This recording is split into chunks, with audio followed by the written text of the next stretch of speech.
جب آمنہ کے بطن میں آئے، جیسا قاری صاحب فرما رہے تھے، تو آمنہ عجیب و غریب مشاہدات کر رہی تھی۔ عجیب و غریب عورتوں کے حمل ہوتا ہے، لیکن وہ تو ان حالات میں جو ہے پریشان ہوتی ہیں، ڈرونے خواب بھی آتے ہیں، سونے میں اٹھنے میں بیٹھنے میں پرابلم ہوتا ہے۔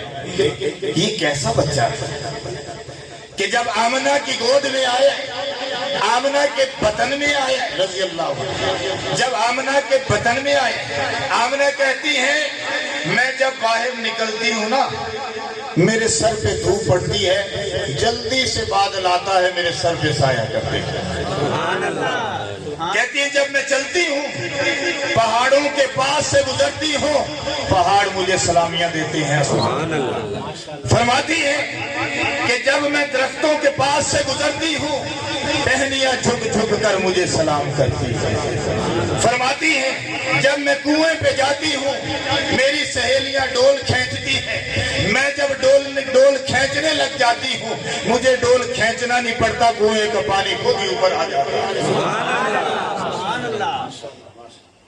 یہ مشاہدات تھے۔ پھر پیغمبروں نے مبارکیں دی، پھر پیغمبروں کی بیویاں تشریف لاتی رہیں، آپ کے خوابوں میں آتی رہیں، جنت کے نظارے کرائے جاتے رہے، جب تک آمنہ کے بطن میں یعنی پیٹ میں دو جہانوں کا سردار رہا، آمنہ عجیب و غریب مشاہدات کرتی رہی، حتیٰ کہ قاری صاحب نے جیسے بتایا کہ آمنہ کے بدن سے عجیب و غریب خوشبو مہکتی رہتی تھی۔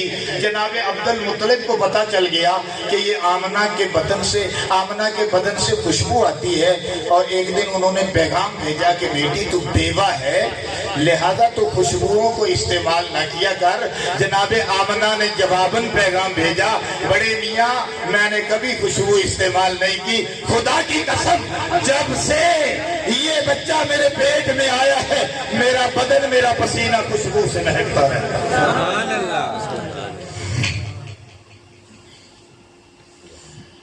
اب ان کی ولادت ہوتی ہے، ولادت باسعادت ہوتی ہے، آپ دنیا میں تشریف لاتے ہیں۔ جب آپ دنیا میں تشریف لائے تو پتہ ہے کون سا وقت تھا؟